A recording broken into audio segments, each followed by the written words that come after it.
so that people can join us there.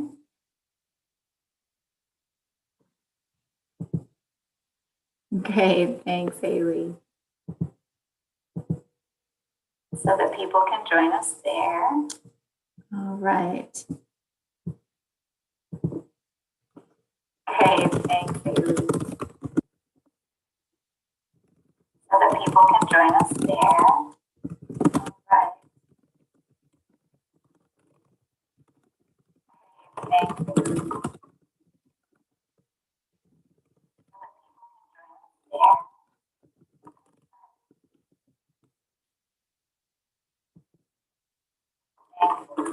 Okay, I've posted a link in the YouTube comments for anyone who would like to join us as a webinar format.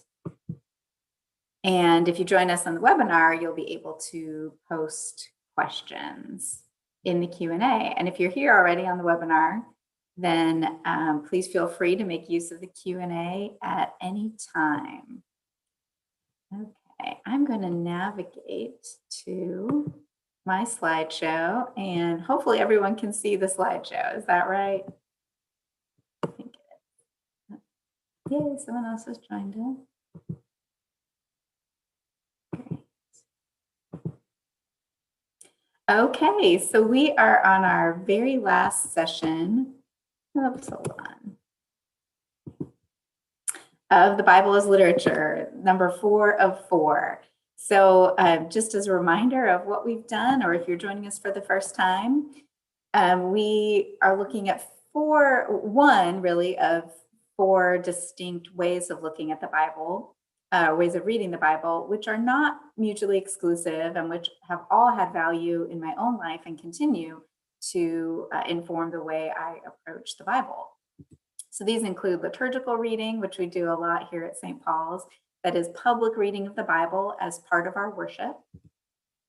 Devotional reading, which is more familiar from Bible studies. Usually it's more private, either on your own or in a small group, but the purpose is to increase our affection for God and shape personal character.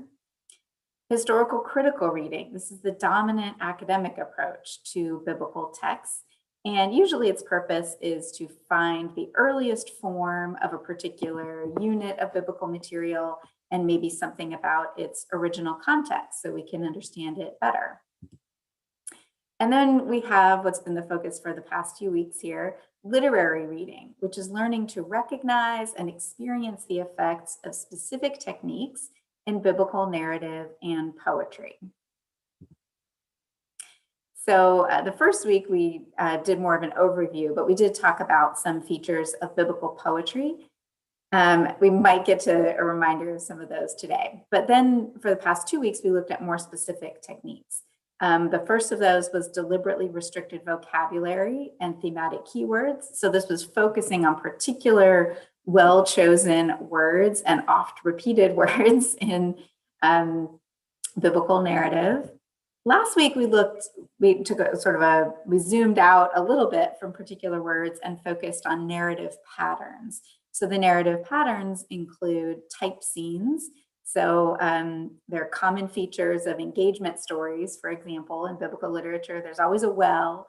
There's usually someone in a hurry. And then we also looked at narrative symmetry. So the idea there is that certain biblical narratives are crafted as pairs.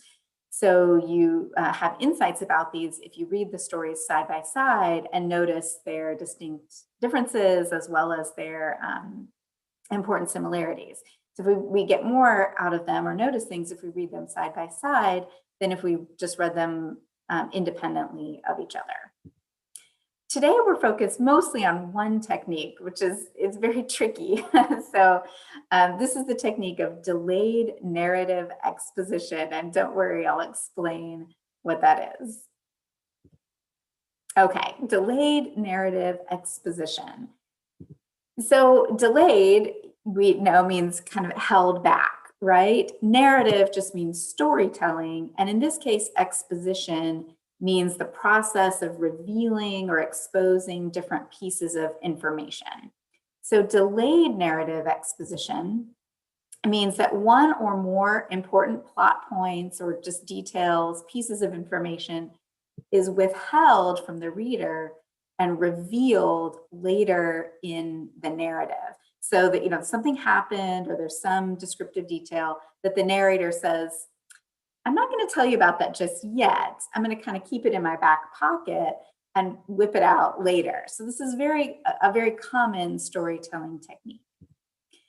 But so oftentimes the result is that the narrative order, meaning the order in which the story is told, is different than the chronological order in which the events would have occurred. Okay, so if I want to tell you a story, XYZ, all these events happen in a particular order.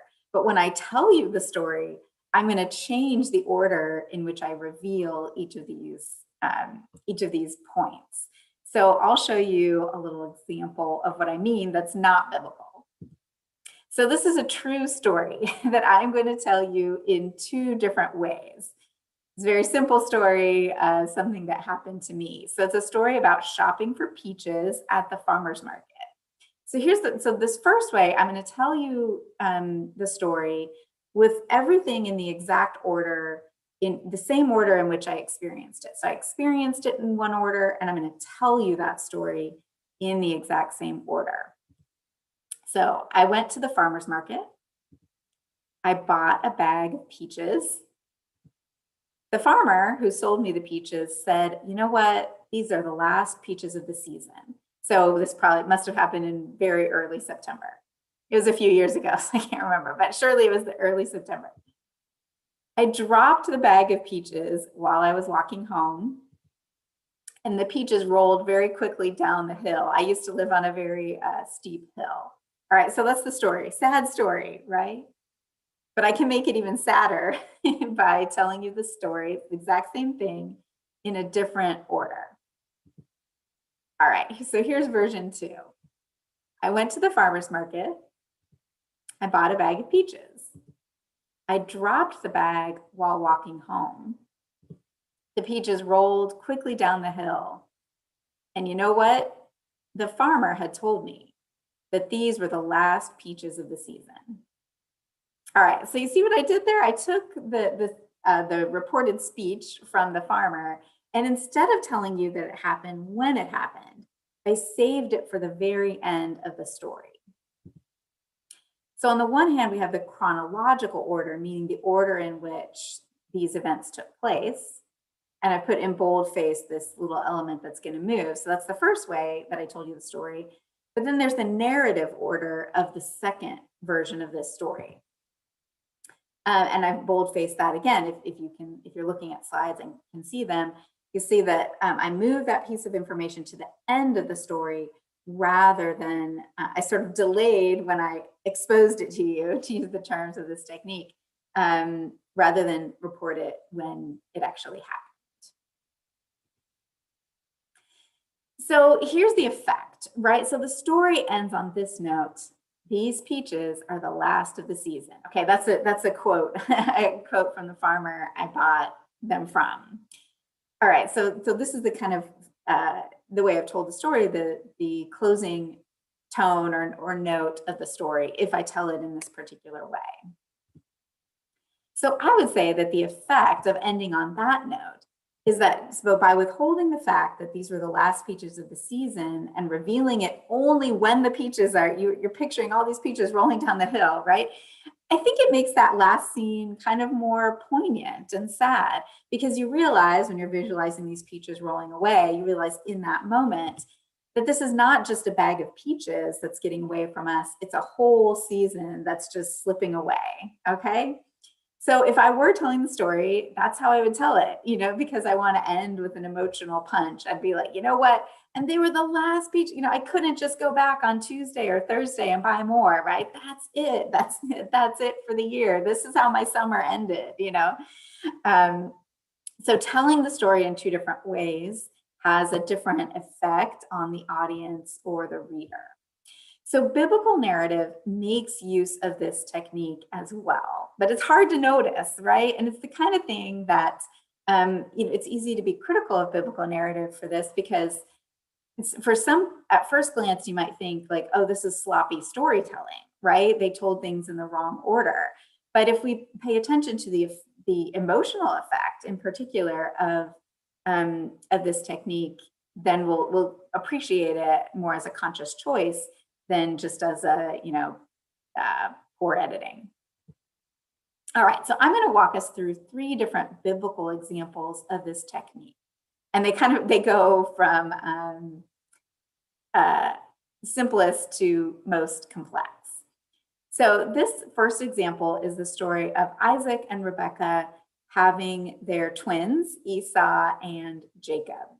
So the first way I'm going to present this is how, if the events elapsed in real time, the order in which they occurred. So this is not the biblical narrative order. I'm just reporting kind of the story in the order in which it would have been experienced. So plot point 1, Isaac marries Rebekah at age 40. The biblical narrative tells us this. These are paraphrases, not direct quotes. 20 years go by and they can't have children.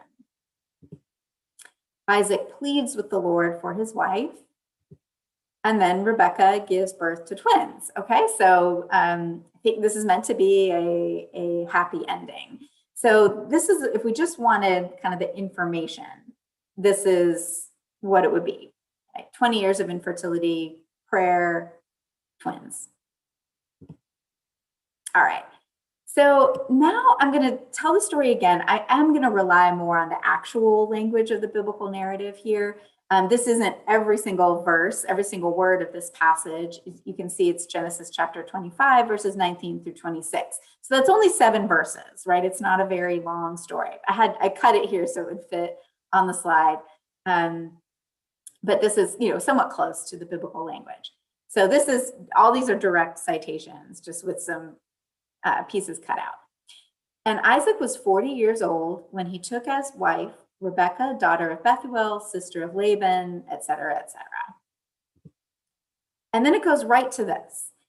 And Isaac pleaded with the Lord on behalf of his wife, for she was barren, and the Lord granted his plea, and Rebekah, his wife, conceived. All right, so that's very quick. That covers a lot of ground. So he's 40 years old and they get married. He pleads with the Lord, and she conceives. Okay, so very quickly. And when her time was come to give birth, look, there were twins in her womb. Okay, so far, this seems like a very fast-paced narrative. If you were just reading it, you might think, they tried to have a baby for a couple months, and Isaac prayed, and she was pregnant, wow, that was so quick. And not only pregnant, but she's having twins. Okay, so it's set up to be a very fast-paced, happy story. Okay, but then you get to the last line. And Isaac was 60 years old when they were born.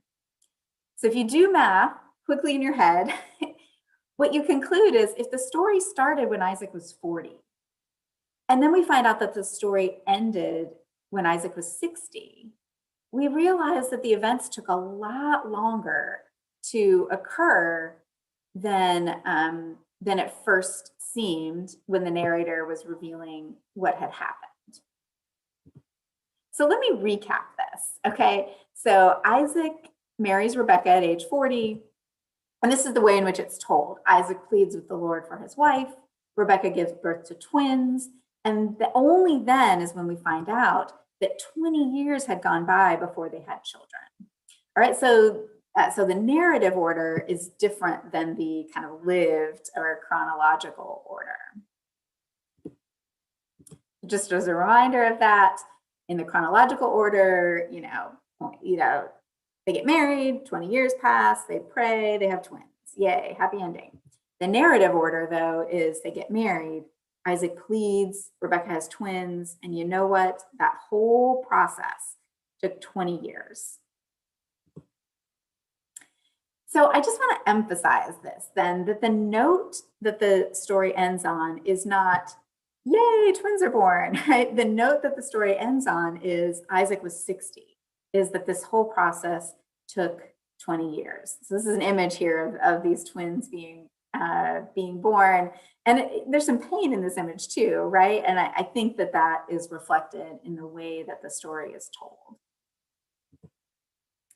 So another way to just verbally express the effect of delayed narrative exposition in Genesis 25 is to say that withholding this information about how long Rebecca and Isaac experienced infertility and then revealing that at the very end of the story, meaning after the so-called happy ending of the twins' birth, this ensures that the reader doesn't minimize the couple's long period of suffering and doubt. So if the story were just, they got married, they prayed for 20 years, they had twins, you might say, oh, all's well that ends well, right? Happy ending is all that matters. But the way that it's actually told, you end with the reminder, not of the happy ending, but the reminder that this period of prayer and loss and infertility lasted a very, very long time. All right, so this story happens earlier in Genesis, but it's a little bit more complicated example of the technique of delayed narrative exposition. So this happens all the way in Genesis chapter 20. So what happens in this episode, just wanted to check for questions. So we're on to example 2. Okay, so in this version, Abraham is married to Sarah, and he moves to a land called Gerar, and he introduces Sarah to people as his sister. So they make this deal. He says, don't tell anyone that you're my wife, because if you do, they'll murder me and kidnap you. So just say that I'm your brother. So King Abimelech, though, it doesn't work, although Abraham doesn't get killed. But this guy, King Abimelech, see these strangers wander into town. There's an image of this here. And says, I would like to add Sarah to my harem. So King Abimelech takes Sarah. So the consequence of this is that, and I'm telling you the story, not the way it's told in the biblical narrative, but the way that it would have occurred in chronological order. So God strikes, now this is all very delicately put, but we think that God strikes Abimelech with impotence. And so as a result, his wife can't conceive, and his household slave women. So his whole household is struck with infertility. It's a little ambiguous. Is it just Abimelech who's impotent, or is this something affecting all the men of his household? But this is the consequence for what Abimelech has done. Although Abimelech, he doesn't know that Sarah is already married. So it's kind of a mystery, right? He's experiencing impotence in Sarah's presence, but doesn't know why. So God visits Abimelech in a dream and says, that Sarah woman is actually someone else's wife. And God says, that's why I have not allowed you to touch her, it says in Alter's translation. And God says this because Abimelech says, I know that you are a pure man. And so I didn't want to allow you to sleep with someone else's wife. And so I have prevented you from doing so. God is actually very complimentary of Abimelech. So Abimelech then, now that he knows Sarah is Abraham's wife, he sends for Abraham and says this. He says, things that should not be done, you have done to me. It's a little unclear what those things are if you're reading it for the first time. So Abimelech gives Sarah back to Abraham, and he lets Abraham settle in his land. And as a result, Abraham intercedes with God for Abimelech, to end the crisis of impotence and the resulting inability of the women to conceive. Okay, so that's the story if I were to report what happened in sort of chronological order. That's not the way the narrative is told in the biblical example. All right, so if you were just reading the biblical story, this is the order in which you would encounter each of these pieces of information. So first you would learn, just like the other one, Abraham moves to Gerar and describes Sarah as his sister. King Abimelech takes Sarah, again, not knowing that Sarah is Abraham's wife. Next thing we know, God tells Abimelech in a dream that Sarah is someone else's wife, and God says, this is why I have not allowed you to touch her. So if you were reading, you'd think, what does this mean? Like, did he build a wall? Like, what did he do? What does it mean he didn't allow? Like, he made a rule. It's really unclear what is meant by God has not allowed Abimelech to touch her. Then next thing we know, Abimelech sends for Abraham and says, things that should not be done, you have done to me. So if you're reading this, you'd think, like, what things? You know, just the fact that he was lied to, you know, it's a little unclear. What are these horrible things that Abraham has done that should not be done? So Abimelech gives Sarah back, plus lets Abraham settle in his land. Then we find out that Abraham intercedes with God for Abimelech. And only then do we find out what exactly Abraham is praying for. What is Abraham interceding for? What does Abraham want to happen? And the narrator reveals, well, God had struck Abimelech with impotence, resulting in infertility in his household. So you encounter this piece of information and think, oh, that's what God meant by, I've not allowed you to touch her. And that's what Abimelech meant by Abraham, things that should not be done, you have done to me. Okay. So you find out that, no one's been able to conceive because Abimelech has been unable to perform, so to speak. And like I said, this is all very delicately put, but this seems to be the gist of the story. But they save that for the end. All right, so just as a reminder, the chronological order would be that this is the consequence that God imposed on Abimelech, even though he didn't understand why, for taking Sarah. But in the narrative order, the biblical narrator reserves exactly what that consequence was, doesn't tell the reader about it, doesn't tell what Abraham does on Abimelech's behalf until the very, very end of the story. Okay, so that's what we mean by delayed narrative exposition. Taking one piece of information and instead of reporting it when it would have taken place, saving it for later in the telling of the story. So this is the note, almost exactly the note that the story ends on. And Abraham interceded with God, and God healed Abimelech and his wife and his slave women, and they gave birth. Okay, so this is like the happy ending. So God heals Abimelech so that he's able to return to sexual activity with his wife and his slave women, although it's a little unclear whether these are slave women reproducing with slave men or with him, but I kind of think with him. So that's the story that's the note that the story ends on. This is another image here of Sarah being returned to her elderly husband, Abraham, by King Abimelech. All right, so in this case, I would say that the effect of delayed narrative exposition is that by withholding this information about how exactly God has kept Abimelech away from Sarah and about exactly what the consequences of Abimelech's unintentional offense were, it ends the story on kind of a comical note, but it also inspires awe at Abraham's power. Okay, so at the end we say, and Abraham pleaded with God, and God took away this impotence. So it's kind of like funny, but it's also pretty amazing, that God comes off in the story as kind of punishing in this particular way, and Abraham's powers of intercession to take impotence away are also part of the note that the story ends on. All right, so now we are getting to the most complicated example, because this story actually includes two pieces of information that are revealed later in the story than they would have occurred in sort of real time. Now, you'll notice from the citations of verses here that when we say delayed narrative exposition, this time we're talking about super, super, super delayed, okay? So most of the story that I'm going to tell occurs in chapter 37 of Genesis. But one piece of information is withheld until 5 chapters later, okay? All the way in chapter 42 of the book of Genesis, okay?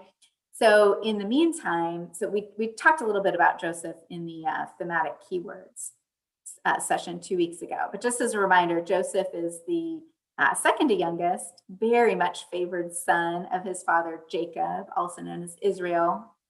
And his father made him a beautiful ornamented tunic, or if you've seen the Andrew Lloyd Webber musical, a Technicolor dream coat. Okay. He made him this awesome coat, and Joseph is kind of an annoying, spoiled little brother, and his brothers end up throwing him in a pit, thinking they might kill him, but instead they sell him to slave traders. He goes to Egypt and he rises to prominence in Egypt. And eventually there's a famine, and Joseph's brothers come to Egypt looking for food, and they don't recognize Joseph, but Joseph recognizes them. So many, many years have passed, and they have this encounter. Eventually, Joseph reveals his identity to his brothers. All right, so that's just a recap, but this is a smaller episode. So in chapter 37, we learn most of this information, but not all. One little bit's withheld for Genesis chapter 42. All right, Joseph is wearing his ornamented tunic. That's what Alter calls it. Israel/Jacob, that is Joseph's father, sends Joseph to look for his brothers. They're off, shepherding. So he says, go find your brothers. Joseph tracks his brothers down from Shechem to Dothan. Okay, so they're a long way away. And then Joseph's brothers see him from a distance. They're like, oh, there's our annoying little brother. He's kind of a tattletale. He's coming to check on us. So the brothers plan to kill Joseph and throw him in a pit and say that a beast devoured him. So they actually do this part. They get some animal blood on Joseph's ornamented tunic and they take it home to their father.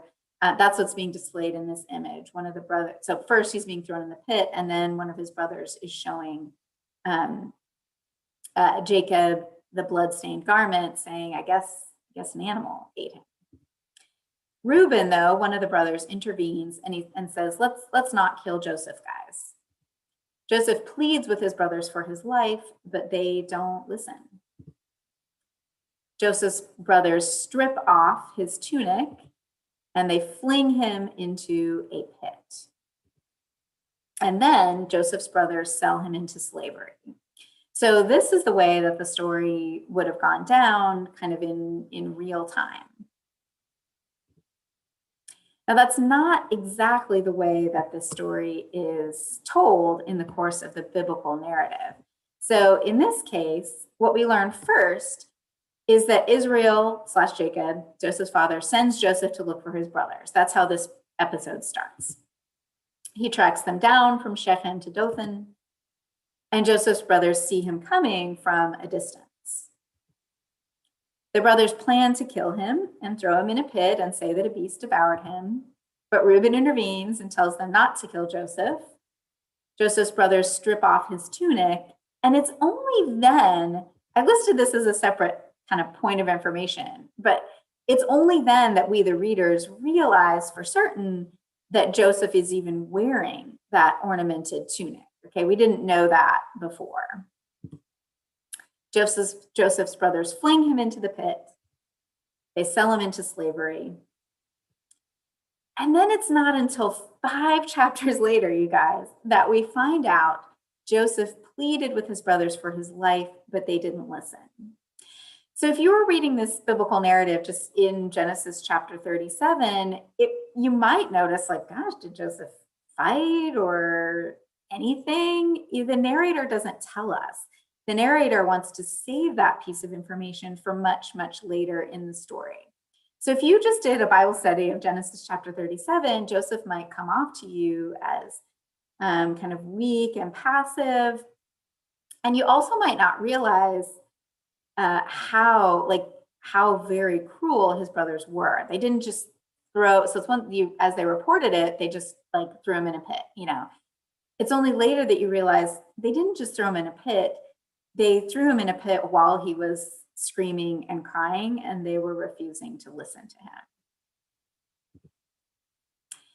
So to put this, again, just visually in chronological order, the 2 pieces of information that are withheld from the reader are that Joseph is wearing his ornamented tunic and that Joseph pleads with his brothers for his life, but that they don't listen. In the narrative order, we don't realize what he's wearing until later in the story. And we don't realize that he screamed and cried until 5 whole chapters later, after he's already grown up, risen to power, first in Potiphar's household, then he goes to prison, then he rises to power in Pharaoh's household, and treats his brothers generously when they were, despite the fact that they were cruel to him. All right, so just to emphasize then these 2 pieces of narrative information that are held back from the reader. So when the reader encounters this verse in chapter 37, and it happened when Joseph came to his brothers, that they stripped Joseph of his tunic, the ornamented tunic that he had on him. So that's the moment when we realize what Joseph has been wearing. Now, I think the effect of this is to make you look back on what has happened already. So the narrative said, so first of all, we should slap ourselves in the face, in the forehead, and say, Joseph, what were you thinking wearing that tunic, going to look for your brothers? All it's going to do is make them, angry and irritated with you. Okay, so here you are vulnerable, far from your father's protection, and yet you're wearing this tunic, just flaunting your favoritism, or the fact that you're favored by your father, far away where your father is not able to protect you. Okay, so it makes you, it adds to some sadness, like, well, it depends on how you see Joseph, right? You can see him as like, Joseph, you idiot, why did you wear that coat for this long journey? Or it can add to this feeling of innocence, like Joseph is so naive about how his brothers respond to him, that he just walks right into their trap. But also the narrative has specifically reported that his brothers saw him coming from a distance. So I think by reporting this later, it allows you to reimagine that episode. They must have, been looking, they're like, who's that? Like, oh my gosh, guys, it's Joseph. He's that, and they know that because he's wearing a coat, right? So you can picture, a figure in the distance, and they think, who's that? Is it a robber? Is it a stranger? And they realize, the coat like comes into view. I don't know if it has tassels or whatever, color. And they say, guys, it's that pipsqueak Joseph, just flaunting his coat again. And it gives them all this time for their anger and jealousy to brew right before he approaches them. So I think it's just a touch of genius to reveal this later, because it causes you to reimagine everything so far that has happened so far, and to just kind of think, poor Joseph, or come on, Joseph, anyway, it just has that effect. So as for the other piece, I mean, this is just so painful. So what happens in this moment is the brothers are collecting grain from Egypt, and they finally say to each other, and they said each to his brothers, alas, we are guilty for our brother, whose mortal distress we saw when he pleaded with us, and we did not listen. So again, it's 5 chapters later that we finally get the report that Joseph had actually been in fear and begged for his life. Okay, so, and we only know it. So this is interesting too. The context for us knowing it is not the narrator telling us, but the brothers finally admitting it to themselves. Okay, so this is another part. So there's the order in which things are revealed, but there's also the way in which they're revealed. And in this case, they're not revealed because some omniscient narrator tells us. They're revealed because it's only at this point in the story when the brothers can finally admit to themselves what they have done. So I think this effect, or the impact of delayed narrative exposition, is particularly strong in the Joseph story. So in this case, withholding information about what Joseph is wearing when his brothers spot him from a distance, and also withholding information about the fact that Joseph begged for his life, I mean, I think it kind of lets the horror of the brothers' actions slowly dawn on the reader. Okay, so it's one thing to just say like his brothers are mean, but now we finally get to picture them seeing their brother coming, wearing the coat that bothers them so much, and plotting. That this plot is inspired by jealousy and cruelty toward either their spoiled or naive little brother. And also, it's one thing to say they threw him in a pit and sold him to slavery, but you only realize later, kind of slowly, what a horrible thing it is that they have done. So it would be easy in telling this story to kind of gloss over and not fully appreciate and realize the pain of this scene, right? It's about a group of big brothers targeting their young beloved brother. And you might not feel all that pain if they're just kind of reporting the facts, right? And by withholding this piece from it for, like I said, 5 chapters later, it also the narrative doesn't let you forget, right? That by the end of the story, it's not, the brothers did a bad thing and Joseph forgives them, he gets over it. It's like you're continually reminded, even when Joseph forgives his brothers, of the weight of what he's actually forgiving them for in the course of this narrative. Now, there's another element here too, and this is very, psychological, the kind of psychological realism of the technique, particularly here. We often associate psychological realism, meaning kind of, understanding of the human mind, with later periods in literary history. But I think it's really possible that maybe the reason that this information is withheld from the reader is to kind of mimic the process of the brothers coming to some of these realizations. So here, the brothers might not consciously realize that seeing the coat on their brother as he comes from a distance, they might not realize that that's what's triggering their rage, right? And so, so the narrator doesn't tell us about that. It just has them, plotting. They're saying, let's kill him. The readers wonder, like, gosh, like that's intense. I mean, why are they killing him? And then we only realize later, oh, you know what? It's because of that coat. And the coat is really a visual sign of the favor that Jacob has toward this son rather than towards the other son. So the brothers might not even realize what's triggering their rage. And so the narrator doesn't reveal it to us, the readers, either. Similarly, maybe they repressed the brutal memory of how their brother pleaded with them. They threw him in a pit while he was crying, and they never talked about it again, right? And that's how they coped. And it's only all these years later that they finally admit to themselves and to each other what that experience, the truth of that experience. So in this case, I think that delayed narrative exposition is not just to make the story entertaining, but it's also possibly to show us something about the psychological or emotional lives of these brothers who don't realize how much their father's favoritism hurts them and who can't admit the horror of their nearly fratricidal action.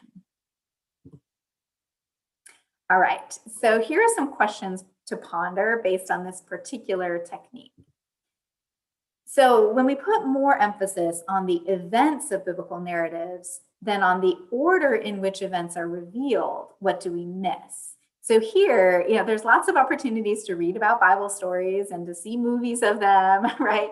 Or cartoons or adaptations.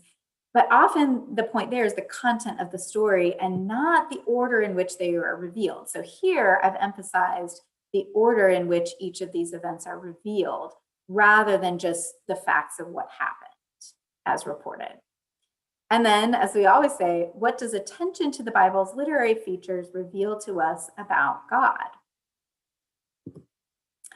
Well, my first thoughts on those questions are simply that God is an artful revealer, meaning God's revelation to us in the form of scripture or in other ways, including insights in through our own minds, right? That God reveals our feelings and motivations and insights to us in God's particular timing, right? In the way that's adapted to our developing self-understanding, a divine understanding, and understanding of ourselves in relation to God and neighbor. So God does this very carefully, much like the biblical narrators do this. They dole out their information in strategic ways that are worth paying attention to. All right. So I have thrown in a bonus literary technique just to give us a broader perspective on literary artistry as we find it in the book of Genesis as a whole. I'm focusing here just on the book of Genesis. And this technique is the technique of collage, all right? So I'm going to spend a little bit of time. If you were here for our first session all those weeks ago, I spent a lot of time carefully distinguishing a literary reading, a literary approach from a devotional approach.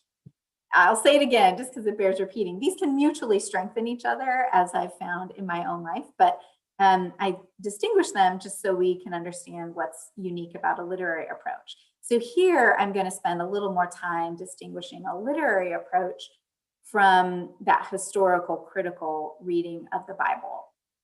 But collage here is going to refer to an understanding or a form of artistry in how the book of Genesis as a whole is put together. So here I call it the literary artistry of the redacted biblical text. I'll define redacted in a moment. Okay, so just as a reminder of what historical critical reading is. So usually it involves discovering a biblical text's earliest form and its original context. So I'll introduce very briefly here, some of you may be familiar with something called the documentary hypothesis. And this is an essential theory underlying historical critical approaches to biblical material. I'll just mostly do the book of Genesis. So I know there's a group that meets here at St. Paul's, I think, that's focused on this way of reading biblical literature or biblical texts, and it's kind of the dominant academic approach. So this is the view that particular books of the Bible were compiled from distinct sources. So this is really important. This hypothesis is that, one guy, right, or inspired by God or whatever, didn't just sit down and write the book of Genesis, right? That there were pre-existing components, some old, some new, some told around a campfire. I'm kind of simplifying it, told around a campfire, others recorded in scrolls, and at some point, someone put all this material together, stitched it together in creative ways. So in the case of Genesis and Exodus, these distinct sources, they try to label each of them. So there's the Yahwist, the Elohist, the Deuteronomist, and the priestly sources. So if you have an academic commentary on the biblical text, if people debate about which one to assign to whom, but oftentimes it'll say like, oh, this portion we attribute to J, okay, or D, or whatever it is. So these sources might reflect differences in style, themes, names for God, right? Some might call God Yahweh, some might call God Elohim.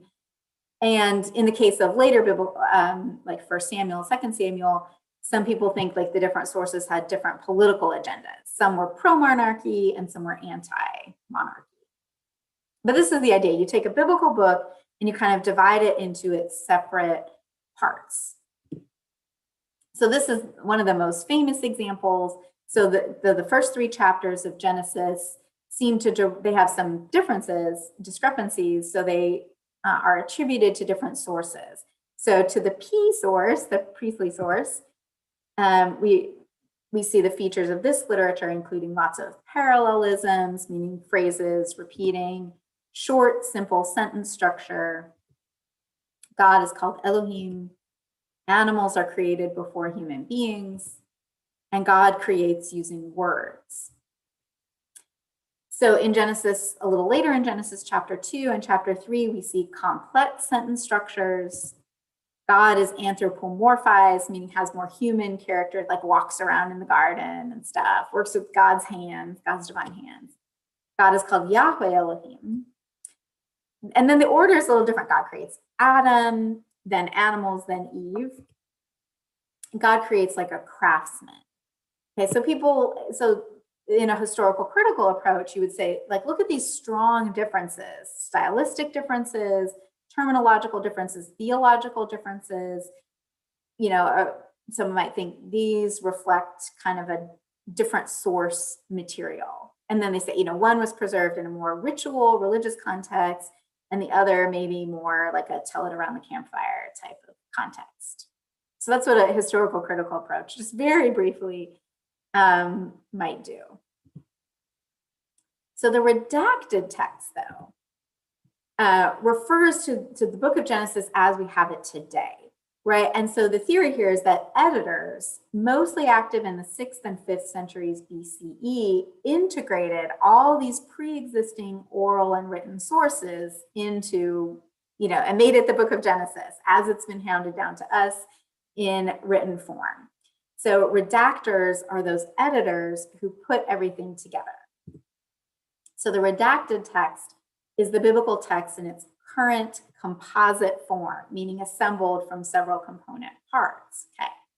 So it's very common in a historical critical approach to the Bible to say, like, look at what a mess they made of this, like to really disparage these editors and redactors by saying, like, there are discrepancies, and there are like little things like, Noah, is he supposed to bring one pair of every animal, or is he supposed to bring 7 pairs of clean animals and 1 pair of unclean animals? There are just, little discrepancies all throughout biblical literature. So historical critical readers say, like, they really look down on the work that these editors have done. They say they didn't do a very good job.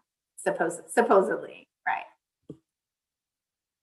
So here's an example of a point where it is like kind of I don't know, a little confusing. Okay, so this is just an example of how very old materials, old literary materials, are mixed with newer ones. So when we say old, it's hard because the book of Genesis, like, it's all old, right? But when I say old, in the case of biblical literature, I mean things from like around the year 1000 BCE, which would be before or during the reign of King David.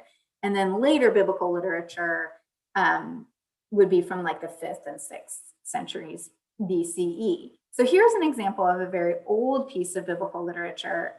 It's a fragment of a poem, and it occurs at the end of the genealogy of Cain. So saying what happened to Cain and Cain's descendants. So we get this weird poem. It has we don't know what story it's referring to because the story hasn't survived, but the poem has. So it says, and Lamech said to his wives. Lamech, we don't know anything about him except that he's a descendant of Cain. So this is like a sneaky little review of our first day when we talked about biblical poetry. Early biblical poetry. So, and Lamech said to his wives, and we get this first verse of poetry. Ada and Zillah, oh, hearken to my voice. You wives of Lamech, give ear to my speech. This is a brilliant example of parallelism at the half verse. Okay, so the first half of the verse says one thing, and the second half of the verse says the exact same thing. Now, if we didn't know about this technique, we might think Ada and Zillah are 2 people who are supposed to listen, and then the wives of Lamech are also supposed to listen. Okay, but because we know about this technique of parallelism, Ada and Zillah are the wives of Lamech. Okay, so it's saying the same things. Ada and Zillah, hearken to my voice. You wives of Lamech, which is Ada and Zillah, give ear to my speech. Okay, so in later biblical poetry, we have parallelism, but sometimes it's looser, and sometimes it's parallelism between whole verses instead of half verses. But this is just like, classic, following the formula, that, strict formulas of biblical poetry. And then this is the next bit. For a man I have slain for my wound, a boy for my bruising. Now, this is a great example of what we called in a previous meeting, intensification from one half verse to the next. Okay, so there's parallelism, but the second time a term repeats, it's more either more concrete or more specific. So this is Lamech singing basically about what a great warrior he is. So a man I have slain for my wound means it's trying to say like how great he is at revenge, right? So a man wounded me, but I killed him. Okay, and so when this repeats, he says, he kind of ratchets it up, right? He says, no, I didn't just kill a man for my wound. Let me be more specific. My wound was just a bruise, right? Just a little purplish mark. And I killed a boy, right? So here, boy doesn't have to mean like a child, but it's like, it wasn't just some old man. It's like, a strapping young lad. So, I got bruised and I killed a strapping young lad. Okay. So very violent. But great poetry. What can we do? And then he says, for sevenfold Cain is avenged, and Lamech, descendant of Cain, 77. You see this in old biblical poetry all the time. If a number is mentioned in the first half of a verse, then the formulaic way it's repeated is that number plus 10 times itself. Okay, so in this case, 7 intensifies to that number, 7, plus 10 times that number, 70. So that's how we get to 77. Okay. So this is just a great example of old biblical poetry. And so the redactors, it must have been like something chanted, sung, or whatever. And again, there's no story that goes with it. In other points of biblical literature, there are stories that go with the songs. So in the book of Judges, there's this woman named Yael. There's a song about her, and there's also the story that explains what they're celebrating. In the book of Exodus, right, there's a story there's a song sung by Miriam about the Pharaoh's men getting drowned in the Red Sea. But first we have the story, and then we have the song that goes with it. Here, like, we just have this short little song / poem. We don't have the story, but it's a great stylistically anyway, maybe not the theme for modern readers, but it's a great revenge poem. Literary Hamlet's all about revenge. Revenge is a popular theme, even if it's not to your taste, as it's not to mine. But when the redactors sat down to create the book of Genesis as we have it today, they incorporated these old pieces of poetry, old stories, and mixed them together with new ones. Now, again, historical critical reader might say, what was the point of including this? Like, we don't know what it's about. We don't know the context. We can tell it's old, but they just threw it in here, right? But what Alter really challenges us to do, right, in Robert Alter's translations and commentaries, is not just to appreciate the literary techniques in individual units of biblical text, but he tries to help us appreciate, and I haven't gone into this here, but I just want you to know about it, the artistry that went into compiling the text as we have it. So that's one of his big insights and sort of reactions to the historical critical approach. He doesn't deny the differences and discrepancies or deny historical critical reading as valid, but he says the downside of it is we fail to appreciate the unique artistry and forms of artistry that have gone into the books of Genesis. He also does this with Samuel, etc. But he invites us to see Genesis as something like a collage. And collage art, if you've ever done it or appreciated it. Also, I should say, this isn't just like kindergarten glue and magazine cutouts, right? There's some, very accomplished collage, fine artists as well. But it's the art of assembling a whole out of different component parts. And as Alger puts it, it's the book of Genesis and these other biblical books exhibit composite artistry. And that's what he invites us to see. He uses other analogies as well, which, again, I leave you with if you go back to read the book of Genesis as a whole. He says, think of it as a medieval cathedral, right? So cathedrals are group projects, over centuries, right? Parts get burned down and rebuilt.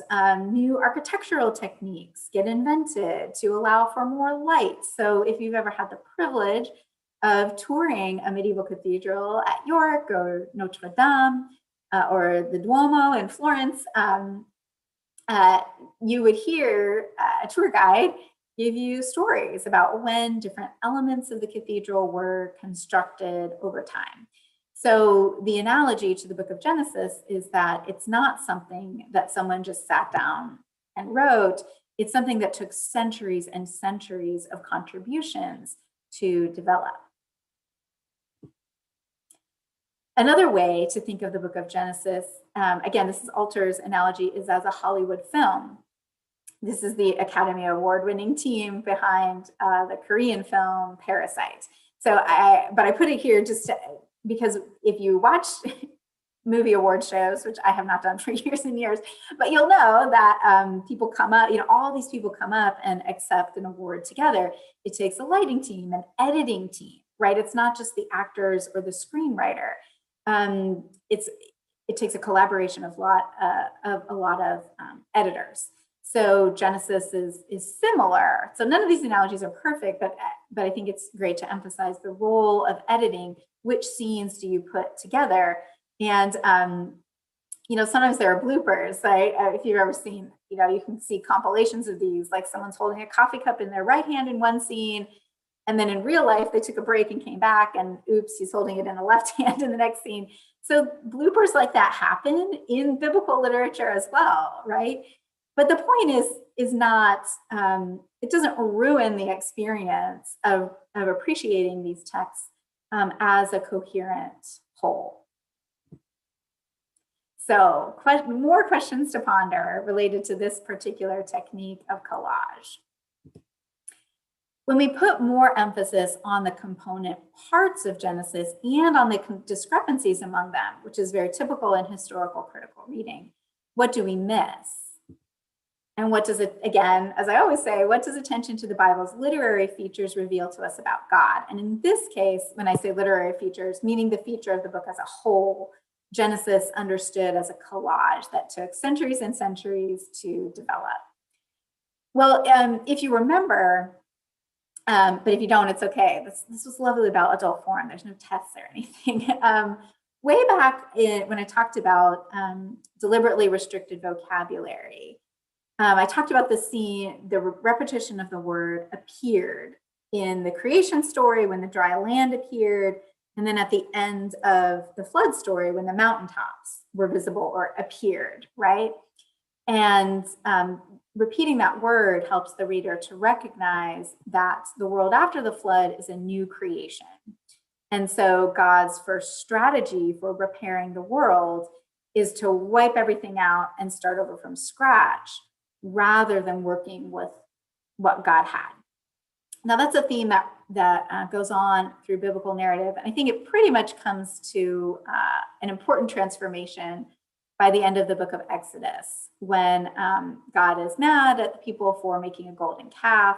And he tells Moses, I'm going to wipe everybody out and start over again with you. You're righteous, Moses, So it's the same instinct that God has, like, let's kill everybody, in this case, just the people of Israel, and start over. And Moses is like, no, like, let's figure out a way to work together, And so this is an important character arc in God as the narrative of Scripture reveals it. So I think that the book of Genesis as a whole really indicates this about God. So after God's first instinct to wipe everything out and start over from scratch, what we have in the book of Genesis is testimony to the value of working with what you've got to make something new and beautiful. So that includes random bits of poetry that are very old. It includes different source materials for the same story. In the case of betrothal type scenes from last time, right, it includes repeating the motifs and elements of those stories, but using them to support a wholly new theme. But that, I think, is what we have, just to spend some time thinking about literary artistry in Genesis as a whole, and thinking of it as something like a collage. We can see it as evidence for a tendency to work with what God has, with the literary materials that we have, to make something whole, not without discrepancies, but something that's still new and beautiful. So I hope that you've enjoyed appreciating the Bible's literary features together. I really have. And if you have any last questions, please feel free to post them in the Q&A, and I'll get to them. But we're at the end of our officially allotted time. So thanks for being with us. I hope it's increased your love for Scripture.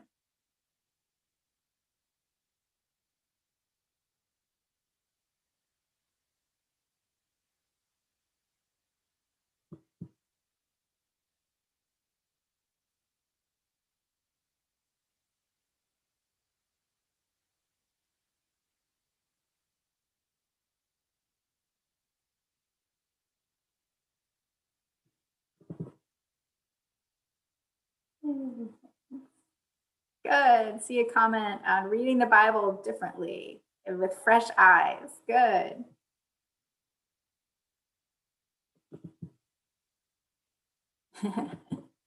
Good. We have a request for more. I'll work on it. There's so much more. we only scratched the surface of Genesis. So yeah, love to do Exodus and some later biblical literature, New Testament. Be great.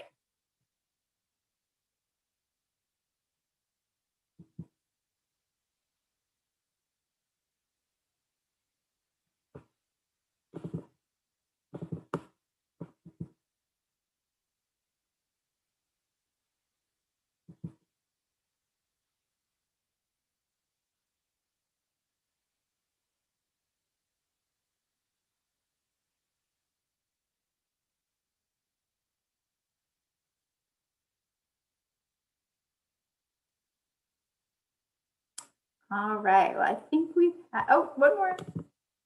Yay. Okay, good. Yay. Thank you. Thanks for being here.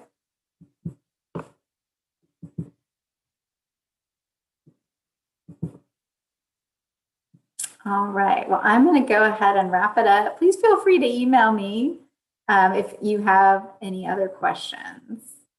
Okay.